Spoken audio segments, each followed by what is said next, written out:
So welcome everybody to our monthly second Saturday's poetry reading. My name is Dan Kerr, and I have the privilege of being the moderator for today's program, hosted by Kathy Donnelly. Please, if you want to participate in the open read, please enter your name in chat. We'll call upon the readers in the order that they appear when we get to the open read. As I mentioned earlier, please keep your microphone muted out of respect for the other poets. Feedback is a gift, so if there's things that you like, things you don't like, ways we can improve the program, I've got a very simple email. It's danielbker@verizon.net. Please share your feedback with me. Kathy and I periodically review the feedback and continue to fine-tune this program. So the planned agenda is as follows. We'll start just about at 11, which is where we started. And we'll generally go to about 12. We will flex a little bit depending upon how many people we have in the open read. That's always the wild card. So I'll get you settled. I'll turn it over to Kathy. Kathy will read a poem and introduce our featured poet today. We're very excited to have George with us. Again, we'll do the open read. We'll do it in the order that your names appear in chat. I'll call people in groups of 3.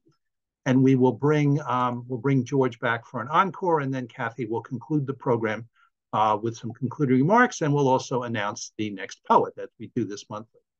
Kathy often reminds me that people are here for poetry, not for evangelization, but I'm going to focus on 3 things we do at the church that poets tend to come to. So we do concerts once a month. So there is a concert tonight featuring this Island Brass Group. That's a group of doctoral students and doctoral alumni from Stony Brook University. So they'll be performing this evening. Quite a broad range of stuff, which includes stuff from Porgy and Bess and West Side Story, together with some more classical works. The poetry Kathy mentioned used to be in the church, so there you recognize some of those poets there. So we do this the second Saturday of every month. So those of you joining us for the first time, George and other, please note that we do this every month, always the second Saturday of the month. We also do Native American drumming once a month as well. And if you want more information on this, just follow up with me or visit the church's website. Once a year, we combine poetry, music, and drumming into an event that was actually conceived originally by Carmen Bugan. It's called Conversations on the Sacred, and we have selected some sacred poems, sacred texts, and then you'll recognize the people on the altar there are the various poets, Bruce and Kathy and others, who read the poetry. And then after each poem, there is a musical interlude, and it also includes some Native American chants, and after that, we have the Native American drummer actually drums. So we do that in August. So if you're interested in that, please either come next August, or if you want to be one of the readers, just let me know in advance. Also once a year, and you'll recognize the people in the picture there, Dr. Bronson and Barbara, and Barbara, who always adds sound and music. So we do that race and walk once a year. This year it was October 1st. It was the 15th year that we did it. And there's always a group called the Live Poets Society. This was actually founded by our friend Sharon Doyle about 5 or 6 years ago. Every year they walk in the race. We still have not had a group of poets that wants to run, but maybe we will at some future point. We do 2 things here. We celebrate the things we do in the community, and we also raise funds to make the church accessible to all, and also to attach a bathroom to the side of the church. The cost of that project is about $200,000. And so far we've raised over $100,000. So we're more than halfway there. And we're fairly optimistic that we'll be able to get some grants and move ahead with that project. And our mission says we meet people where we are. So we'll be more true to our mission when we've got some type of lift system to get people who can't make it up the stairs into the church. So on behalf of All Souls, welcome. And I will turn it over to Kathy. Kathy, they're all yours. Got to put your mic on, Kath. Thank you. Sorry. I'm going to start with a poem. It's a book called, sadly, The Swastika Poems. It's by a man named William Hain, a wonderful poet, lives upstate. And I'll read a poem by him, but I'd like to also tell you he will be reading for us in 2024. Very honored about that. This is a poem. William Hain is German, but he writes this book of poems about those days, the 1940s. This is called Lament. Oh, how everything deceives, like my star of black light, dead in the heavens for thousands of years. I break into tears all the cold words from the boat of stars that passes over and over. Where is my body? Does the same clock beat? I would like to walk away from my heart. I would like to pray under the dead sky. If there were one star which does not lie, which endures, a white city at the end of its beam forever. Fantastic book. George, Guida, welcome, welcome, is the author of 10 books, 10 books, including 5 collections of poems, most recently Zen of Pop, published by Long Sky Media 2020, the revised edition of New York and Other Lovers, published by Encircle Publications 2020, and Pugilistic, Word Tech Editions 2016, and the novels The Uniform, I'll just read them, The Post from Suburbia, The Pope Stories and Other Tales of Troubled Times. He teaches writing and literature at New York City College of Technology and curates the Finger Lake Art Series in Danesville, New York. He is at work on a book about poetry communities around the U.S.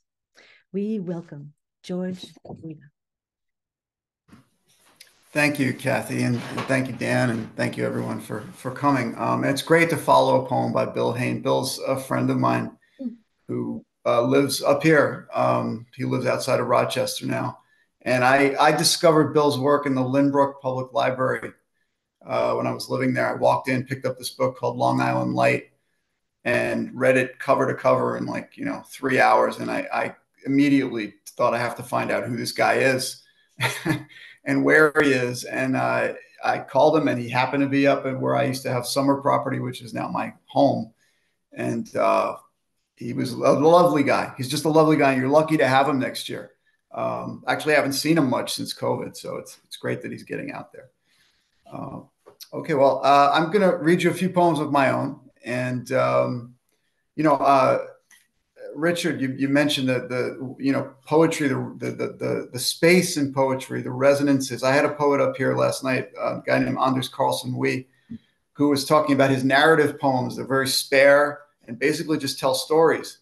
And someone in the audience asked him, why poetry? And he said exactly what you were saying, and that there's room for resonance. There's room for pause and resonance and quiet. And I don't think my poems are very much like that, but you can be the judge. So I'm going to kind of walk you through. I'll read a poem from each of my books, and then I'll read a few new ones. So this is my first book. It's called Low Italian, and it was a very focused collection, really focused on ethnic identity, and not so much in the usual sense, but in the sense of being conscious of the enterprise of making identity. So there's a little bit of sort of irony in the register here that I think you might hear. This poem is called Your Cousin Dominic. Your cousin Dominic, the quarter-ton guy in velour you love like a part of your body. The guy with the laugh like a bass hog squeal. The guy who blurts through chortle, all right, that's my best joke today. In a diner crammed with tourists at whom, one by one, he stares too long. Dominic took you for ziti, to a place near the Madonna shrine you never thought about before your higher education, when women and books were still a mystery. Dominic, with the red comb over, that wasn't called so then, just hair. Dominic, who fed the dogs, no matter where, no matter whose, your dog, my dog, the priest's dog, the neighbor's dog, when she took off to Vegas, always with table scraps and stories about work. The diner tourists, now more part of you than he, stare back at him with eyes that wither him in yours. He still grows tomatoes, cucumbers, zucchini, tending them the way you read for class. Dominic still summarizes tabloids on the stoop, on the dock where he fishes with a bamboo pole for stasis. He is married to his mother, her sauce and washer dryer. Dominic went on a diet 25 years ago, 5 months long, gained 30 pounds, couldn't in the end deny himself the pleasures you used to share. Thanks, thank you. This is from my second collection called New York and Other Lovers, also very focused on New York City and life in New York City and youth in New York City. And I'll read a poem about riding the subway, but not in the usual sense. This comes from an experience of riding a subway across from a Hasidic man who was praying, called He Davens. He davens while I don't, on this train where no book ever hints what to think. You think at first he bobs like the tap of a foot by the strappers overhanging the tonsure, the tappers who signal above where the gaggles of Hasids plan Sabbath by shuls to sing songs that call to the davener, you, whose tune vaguely sounds like "Oh, Susanna," or else "Get Happy," which critics insist derive from rabbinical chant. What goy can impugn? Or it could be the subway chimes of different lines like history notes on tuning forks that call the flock at fasting time when hunger shows in deep-set eyes as he rocks himself too high in soul to read. Thanks, everyone. Thank you. Thank you. Thank you. And this is from the third collection called The Sleeping Gulf, about gulfs between us in different ways. And this one is sort of also, I guess, unfortunately, again, topical. Natural state. 20 more bombs fell by noon on a city where rubble makes it hard to tell. The shrieking that could only be the pierced, crushed, bloodied mother with child toddling near the body, or the child charred to coal, and mother bent and gasping for air without that scent, failed to stir the gray and gunless man at table, set in an alley by an open door, who sipped from a clear bottle stream, with each sip sitting back to stare into airborne dust that cloaked a certain morning in the cedar shade. In the whistling of the missiles, he was smiling like a pardoned thief. Today, you turn up at my door with a bottle of Pinot Noir and stories of bars in LA, Houston, Atlanta, Detroit. I am full of cities just now, filled with wonder for their life. Your history of these places is aging strippers and snippets of talk about bands and their singers who died with the promise of songs inside. You will leave soon for a city club, close to 50. Drink yourself closer to what I see at first as an early end, but then I'm with him. That gray man in that city, that man no older than you if you lived with his dust and screaming sky. And I pour a half a bottle for myself, handing you the rest, and toast the blessed onset of our natural state. So have a drink, everyone. I know it's 11 in the morning. These are tough times. Okay, this is from Pugilistic. Came out the same year. I have this weird habit of sort of publishing 2 collections at a time, which is terrible. It's a terrible idea, but it's kind of the way my brain works. The poems fester for like 7 or 8 years, and then, you know, they come together somehow. This is one I don't usually read, but I felt like reading it. I hope you like it. Disbelief at 9 o'clock. As I land on a bench in Station Square, you are waiting on the steps for a train already passed. The June day fills with scented trees, magnolia, catalpa, tulip, pear. I learned to know in a different time. Ecstatic birds I also studied, led by mating cardinal pairs, drown out the horns and jets and voices hum. Full leaves cushion the touch of eager morning sun. In its light, I can't believe how life has taken me apart. How it isn't you across the way. How I shouldn't be straining to trace the curl of your shaded smile. I have become yet another storyteller the air can't use. When a train finally stops behind tinted windows, its passengers talk as their cars begin to move again. They are other birds above the scene, singing for what's hidden in the trees. And finally, thank you. Finally, I'll read one from Zen of Pop, which is the only collection I think I've ever written kind of quickly, inspired by pop culture, pop music. And I think I'll read you the first poem from the collection. Because this guy has a musical out now on Broadway, and he's not young. So, I'd like to continue to honor him while he's alive. Untitled, with Barry Manilow. I dream of Barry Manilow singing in German. Ich bin Mutzig und I write the songs. Ach, I have freighted my life with snark. Ich bin creature of a facile globe. Why not move to Vegas, where I'll watch him command union-built proscenia?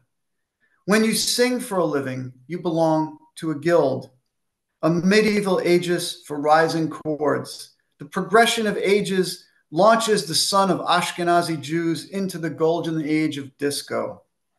Ballads, you say, are passé. Ech, ich du taub. I wish I spoke German instead of mocking it. You pronounce it Manilov, Polish, Russian. Who knows which nation to vanquish or who wrote which song, what love he gave, or why? A man under Bette Midler's spell won't question the spheres.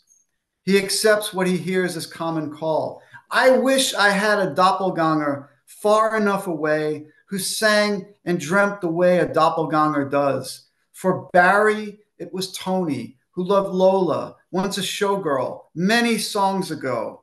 I have never had a show the world would want to see. But I own a white tuxedo. The clothes and eyes should speak two tongues at once, should meet the people who never knew top 40. Is that too large a herd of ears headed for the monstrous maw? Barry is Malach. His crimped skin claims absolute authorship. Ich bin Mutzig. What if Beethoven crooned that tune to Kant? If I were Manilov, I'd say I am not music. Ich nicht bin. I'd say I can hear it though. Ich nicht bin Manilov. I'd say we crave a single voice, but I am, you see, the thing the music wishes it could be. Okay, thank you. Now, thanks. I'll read. You have time for a couple more if you want. Yeah, I'll read a couple of new ones, okay. and that'll be it. Let's see. Okay. We'll do this one. I'll read a couple of Long Island inspired poems, which there are many for me. Okay. Where you're from. You live there or you don't. You think you could again or never. You recognize every tree. You can navigate without your phone. You can picture familiar faces on the corner, at the holdout storefront shops, on the playground that can't still exist or never existed at all.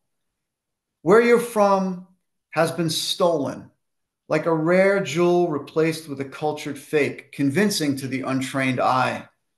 Where you're from is now 1,000 places you've been. The loss of yourself in foreign dust in the caravan of years. You may want to show your children where you're from, but understand they'll have to wait to see it without your eyes. And then I'll end with this one.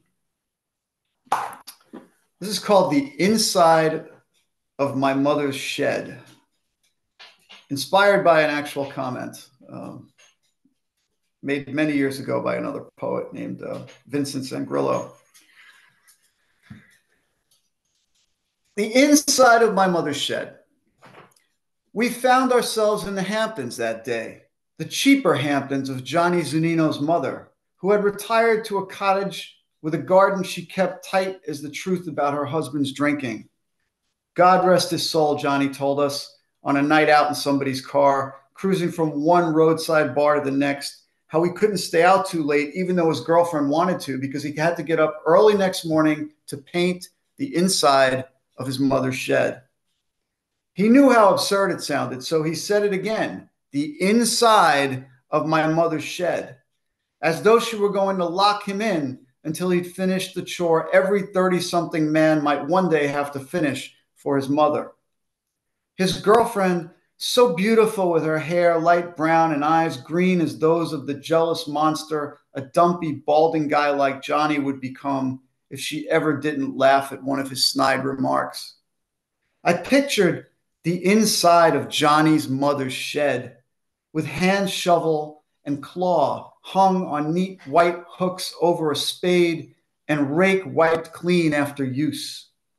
I pictured Johnny there, hunched over, edge of brush, dangerously close to the floor she wouldn't want smudged.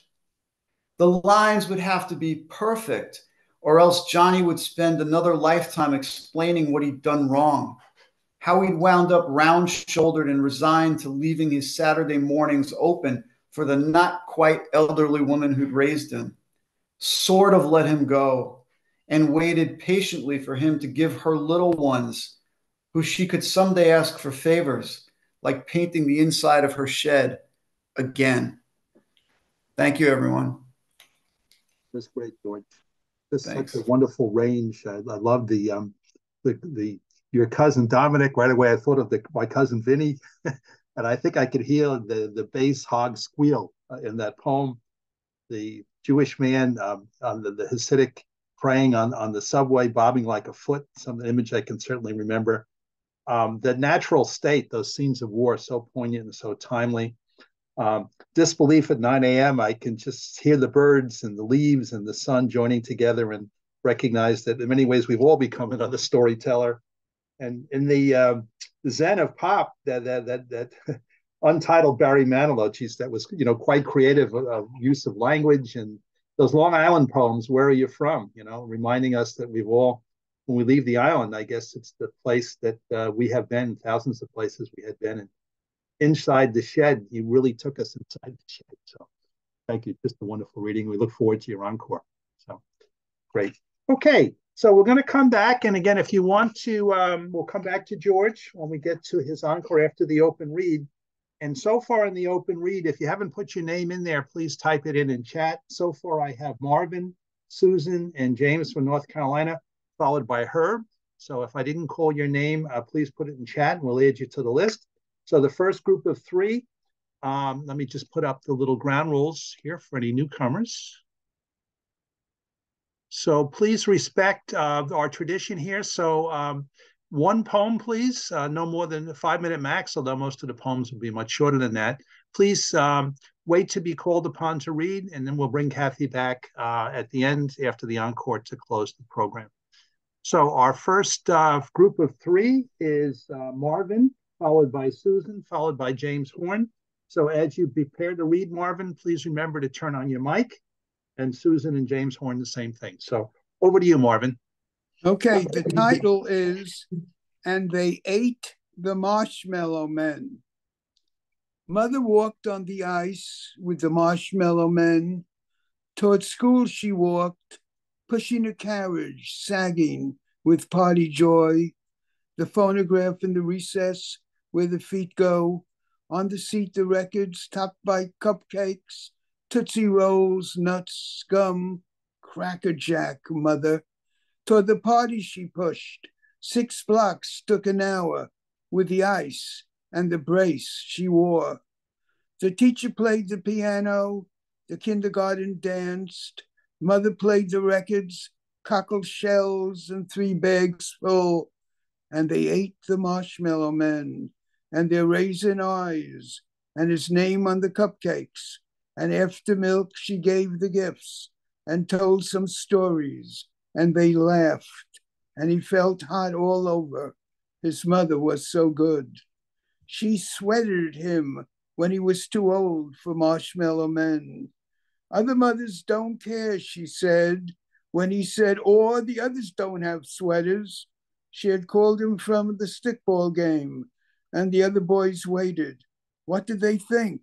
And have some milk. You need strength. But Mom, the guys. She called him to the couch. He thought he was too old in high school now for her embrace. She called him funny names, only she called him, and whispered dreams and what he meant to her. One day, years afterwards, he asked his wife, who taught, about the parties in her class and about the marshmallow men. She laughed. Pizza, she said. Pizza and Coke in kindergarten, in my 4th grade, the whole school, pizza and Coke. Thank you, Marvin. Well done. Here's to the marshmallow man. So, Susan, over to you. Okay. Well, my poem, and so thank you for listening. The name of my poem is called Breezy Afternoon.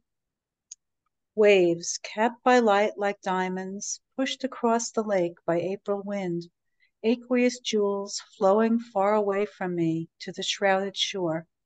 How many times I've watched under a flower-laden tree, body touching earth, the certain play of waves, the undying ripple of time, as a breezy afternoon passes away. I make a wish on those diamond waves that I could stop them, that the moon could refuse her work. I would pluck them like gems from an infinite mine, wealth enough to acquire an ageless light, undying, that kisses the waiting shore. Thank you, Susan. Well done. Okay, James Horn.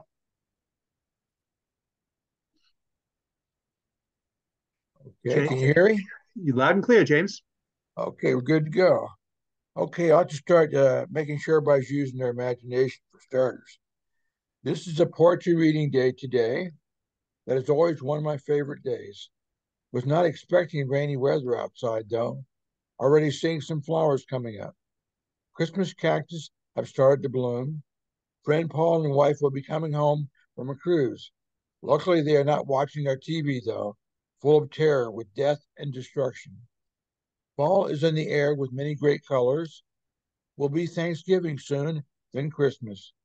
Heard about Taylor Swift and her singing. Enjoying things is best way to do them. There have been many businesses closing. Would rather hear about the new ones that are opening. Happiness is always in a positive vein. Cruises would be a great way, a great way to absorb them. Hope that government never does close. Hope that idiots quit coming into existence. Hope that the following laws are not broken, and hope that God answers all of our prayers. Amen. That's quite a list you got there, particularly about the idiots not coming into existence. So, well done, James. Okay, Herb, over to you. The next group of 3 will be Herb, Claude, followed by Sharon. Herb, Claude, and then Sharon. So, Herb. Okay. This poem is from November 1972, 51 years ago, for Fran and Joyce. The place is the woods in the Lake Ronkonkoma Cenacle. No escape. Excuse me. The silver sun is retiring to a gray cloud mattress. Today's been windy, whirling brown, red, and yellow leaves fly like ghosts. The trees are too naked to stop the wind from making them or me shiver. Black leaves lie on the ground like shreds of a dead widow's shawl. A pine barren's pond mirrors the gray sky.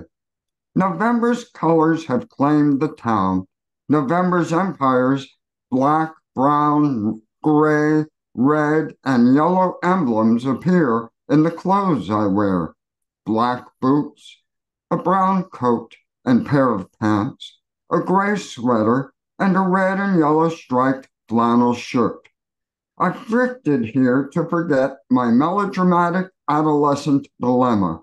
However, brown-eyed November roars, remember.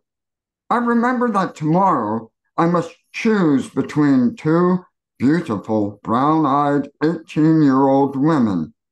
As a passionate 19-year-old boy, I want both. But they both said, choose. After some wind-blown devil's dance wandering, I return to the pond and stare. I almost expect a sprite or wizard to appear magically with an answer to my problem. Finally, I sit, close my eyes, and try to relax. The wind pushes pond waves that slap the shore. Suddenly, I hear ducks quacking. Opening my eyes, I notice two. One chases the other in the air around the pond. I wonder what's wrong. Then I notice a third land bird in the water. I realize the one swimming serenely is a female, and the flying fighting ducks are males. Any respite from my hormonal headache has flown away. While rising to walk home, I whisper, no escape from nature, in nature. Damn it. Thank you. Well done, Herb, taking us back 51 years ago when you talked about the brown-eyed November. I was thinking of that, the song of the Edmund Fitzgerald, when the winds of November blow early. So powerful imagery. Thank you. Okay, now we're over to Claude. Hello, everybody. You hearing me good? Yep. Well, I'm going to go back to a little memory. The memories in our neurons, as you say, Kathy. Before I read this poem. Back in the 60s, I guess this was, I had a hot date. First time. I went to New Jersey, and it was in Piscataway. And I drove along, and I saw this guy standing on a bridge. And he was looking out. And there were a few other people around him, and I realized what was going on. So I drove my car a little further, parked, put my baggies on, my surf jet baggies. I'm a surfer. And I hustled over. I climbed up on the ledge of the bridge. And, we say in Southampton back then, if you do something like that too long, you stand on a ledge like that, you're going to get the thinkies, and you won't do it. So I immediately jumped, and I could hear the guy say, are you going to jump? I heard his voice all the way down, and I went faster and faster and faster and faster, and I dove like I was in a big wave, and I wiped out. And I didn't realize how faster and faster I would be going, and I hit the water. I hit the water so hard that my jams fell off in the water, and when I came back up, I was just on the tip of my toe, so I didn't lose it. Anyway, so that probably colors this poem. This one's for the vein of Sandy McIntosh. I had lost almost all of my clothes, piece by piece, walking around, down to my shorts and a shirt. I was heading back toward my house, feeling in my pocket, a key there, but not the one to my front door. What would I do when I reached the building? Who would let me in? There was no money in any of my pockets. I couldn't think of anyone to call to help me, wandering here and there. With a crew of athletes looking over some water, they starting to jump in, the drop, about 100 feet or so. I deciding to leap, finally, but not falling quickly, the wind holding me up, drifting above all the swimmers, rising and falling in the wind currents, getting closer to the finish line when approaching tall skyscrapers, rising higher, able to control my drift, coming down now by a spit of sand, a greaser black car rearing up beneath me as I was landing, able to just clear its hood and grill, drop onto the end of a long brown sofa very smoothly. A woman and her mother on the other end. It neared the sunset, feeling relaxed and cool at being able to do what I had, never actually touching the dark city water, not ready to talk to the women on their sofa yet, thinking of all the maneuvering I had been able to do, living amidst the invigorating visions, how I had managed to advance my body from the bridge from which we had all jumped when I awakened. Thank you, And Claude. Well done. I'm glad you found your clothes for today. today, Herb was a little naked in his poem too, so that's perfect, right? Okay. Okay, thank you, Claude. Sharon, over to you.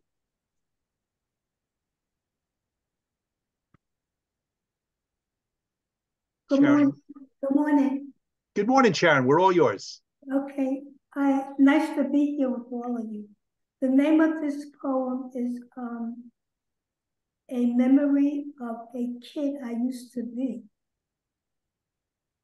I am always inspired by any read that reminds me of once upon a time when I was a child. Everything seemed magical because the only care there was for me then was playing.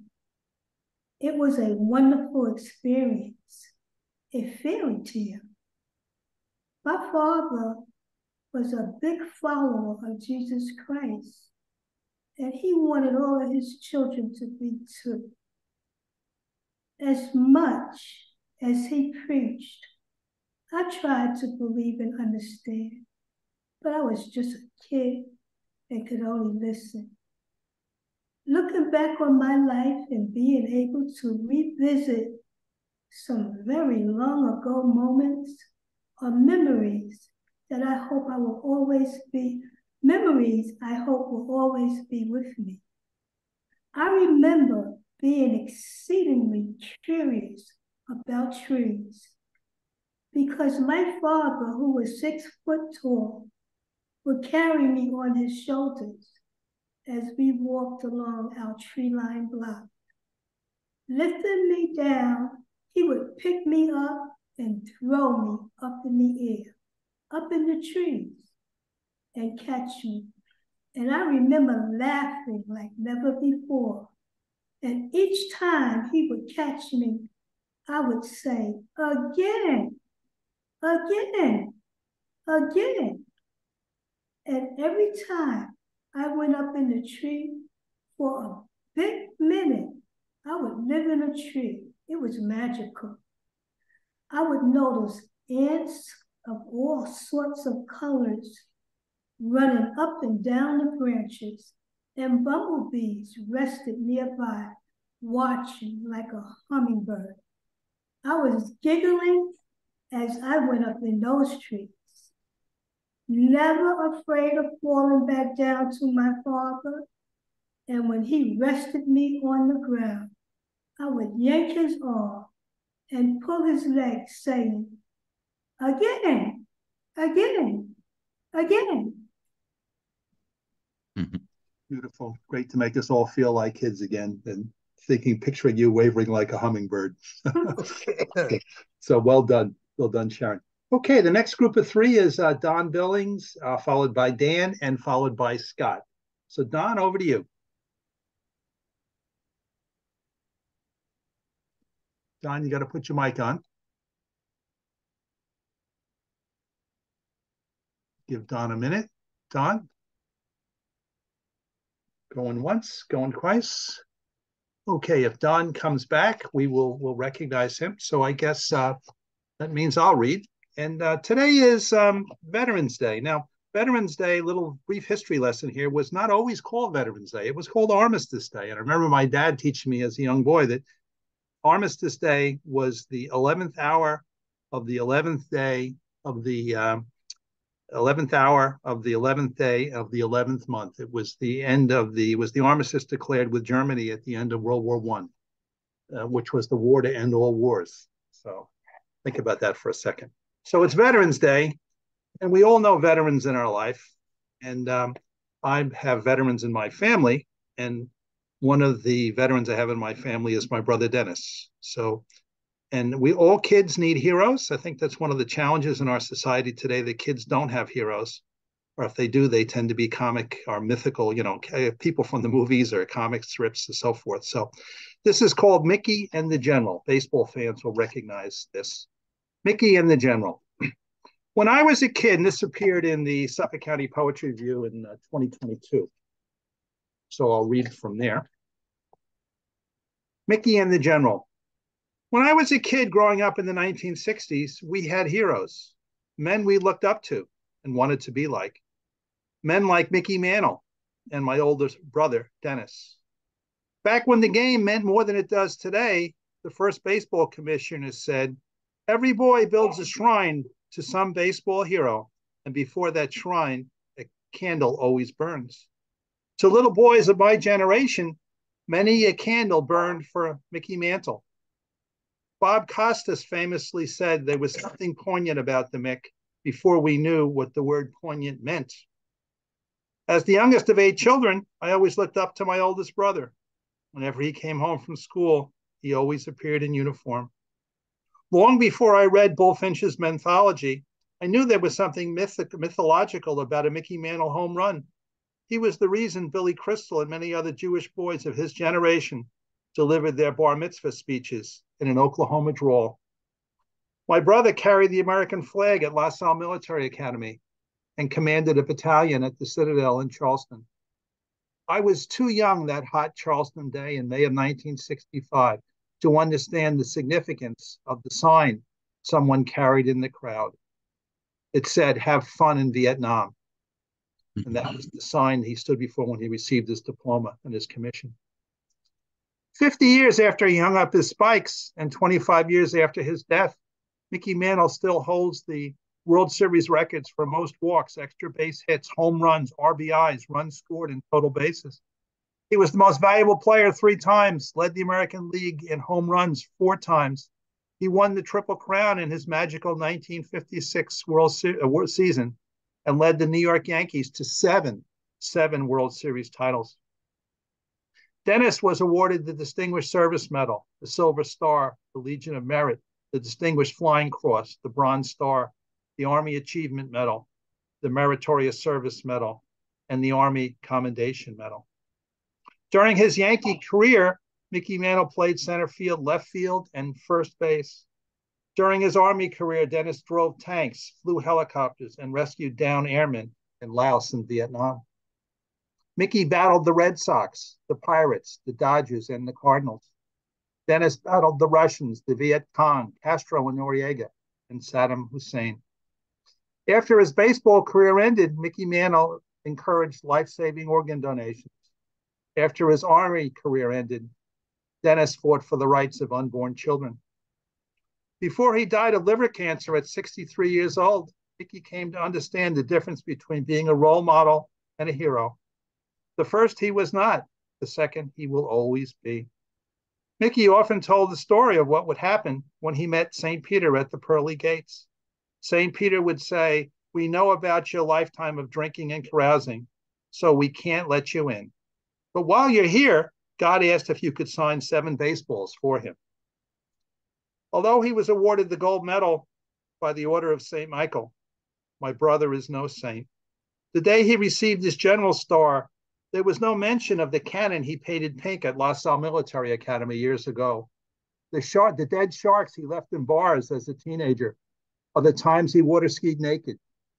When Dennis reaches the pearly gates, I imagine St. Peter saying, "Well done, General.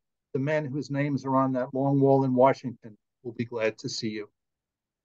As a lifetime Yankee fan, I'm glad that Mickey Mantle was admitted to the Baseball Hall of Fame. As a little boy that suddenly turned 65, I'm glad my brother was admitted to the 82nd Airborne Hall of Fame. Little boys and old men still need heroes and role models. I thank God he gave me both, and my brother Dennis. Thank you. Okay. So, Scott, we're over to you. And then we'll give Don another chance. Scott, got to turn your mic on. Yes. When I get to the pearly gates, St. Peter will say, "Your name and password don't match." All right. This is a poem about a 17th century poet. It's called Breakfast with Matsuo Basho. Part 1, Inner Glory. Hoping for silence of morning's glory's glory, but an ogre eats. Part 2, his breakfast. Iron grill is hot. Sandwich fearlessly jumps on. Butter sound sizzles. Part 3, and mind. Tree heat kitchen stove. The grilled cheese cries anxiety. Both mouth and cheese drool. Thank you, Scott. Well done. Yeah, I missed George's event last night. I was too ill to drive, and so it was good to hear him here. Very good. Right. Okay. So I think I got everybody. And Kathy, I know you always like a chance to read, so I'm going to assume Kathy wants to read. But is there anyone else who wants to read who hasn't read? Okay, Kathy, over to you. So I'm going to read a short poem, and I'm going to do something a little bit. Dan, I hope you don't mind. I'm stepping in here.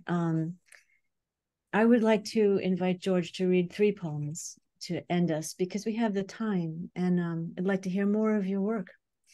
So I'm going to read a short poem and just make the announcement that Paula Kersey, who is currently the Nassau County Poet Laureate, will be reading for us next month. Looking very much forward to this brilliant personality. So alive, there she is. So alive and so vibrant and quite the poet. So that's for next month. And I'm going to read my poem and then look forward to 3 of George's. My poem is called Apricots. The bowl of apricots rests on the dining table, half rotten, leaving in haste every morning of every weekday, 2 hands full, no time to break fast. If I had a dime for every piece of organic matter gone bad, once delicious, nutritious, and twice the price for being so, I'd be rich and not need to go anywhere in a hurry, except for weekly concertos in the park under moonlit and star-filled sky, sucking on apricots I paid twice the price for, from a bowl on my dining room table, on my way out, down the brick doorsteps, to the curb, looking back only to see if you are with me. Thank you, Kathy. It's okay. George. Thanks, Kathy. That's very generous of you. I will try to pick good ones here. I think I'll read some newish ones that are going into my current collection called The Other End of the Rope. This is called Jericho. And yes, it is inspired by Jericho, Long Island, and my mother, God rest her soul, who was sort of like a general, Dan. Jericho. My young mother tells my young father she is going to Jericho. This is a lie, but I am too young to know. My mother has a cousin there. He's just moved out to Long Island. He needs work. He can do the renovation my father has long promised. They don't have much money, but the cousin works cheap. and they can pay him in installments. My father agrees. But that day, while my father is at work, my mother doesn't cross the turnpike into Jericho. Instead, she clears out everything near the wall between her tiny kitchen and dining room. She sets up toys in the parlor, makes me a grilled cheese, Scott, tells me to stay put. She disappears. I hear her in the basement, slamming doors and sliding boxes, the sound of a will in search of a way.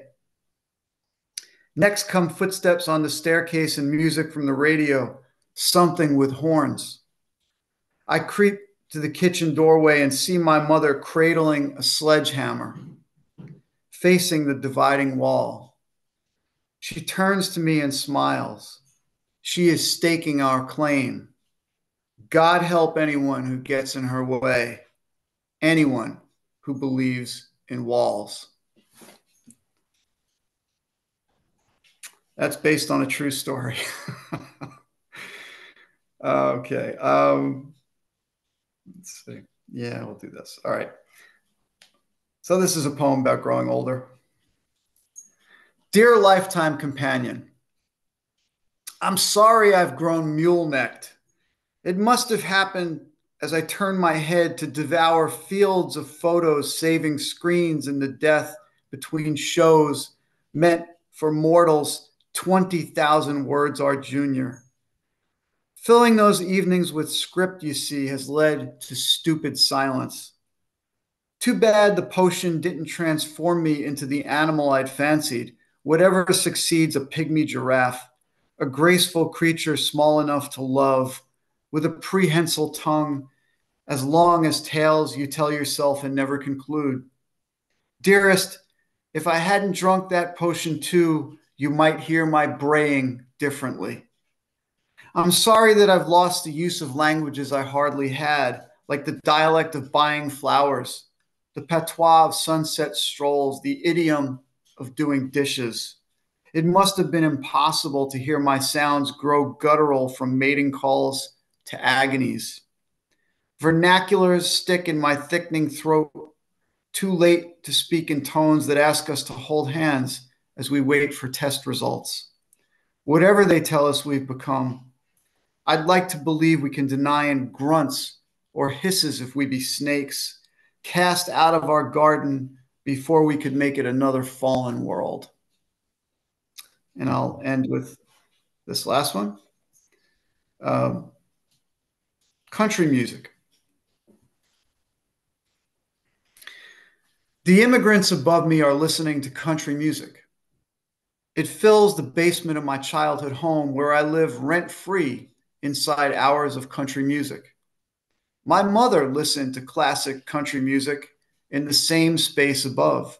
My son listens to country music at our house in the country. We bought it with our memories of country music. My wife says it's just country music and leaves the room. My mother and Merle Haggard are gone. Tammy Wynette and George Jones are gone.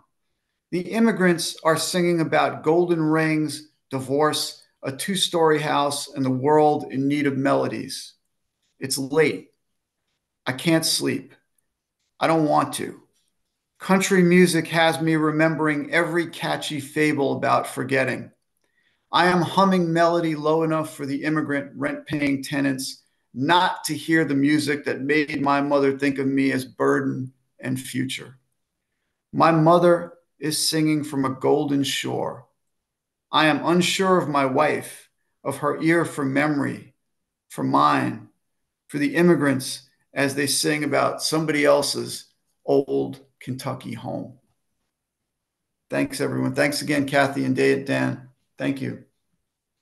Kathy, you get the last word.